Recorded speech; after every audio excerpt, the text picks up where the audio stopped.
ไปนำเขาบอกอายสิไปยาเขาแต่กลับไปวางหูนำผัวของน้อ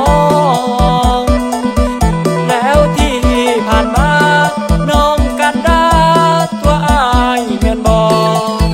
ไอ้นอนน้ำตาไหลคอพอน้ำยิงหลอกลวง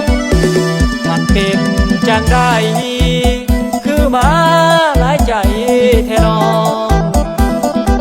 น้ำตาไหลน้องย้อนน้องบอกว่าป้าผัวโทรมาสู่มือเฮ็ดคือปันสาวขึ้นใหม่น้ำตาอายไหลปวดหัวใจย้อนน้องนั้น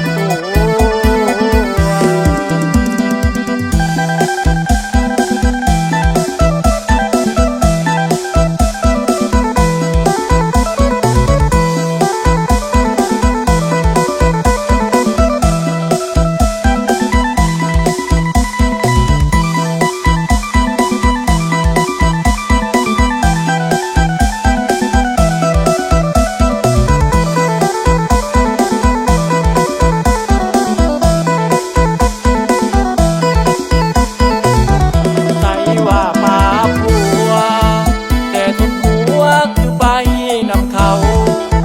บอกอายสิไปยาเขาแต่กลับไปวางหูนำผัวของน้องแล้วที่ผ่านมาน้องกันดาตัวอายเงินบอกไอ้นอนน้ำตาไหลคอพอน้ำยิงหลอกลวงมันเป็นจังได้คือมาหลายใจแท้น้องน้ำตาไหลน้องย้อนน้องบอกว่าป้าผัว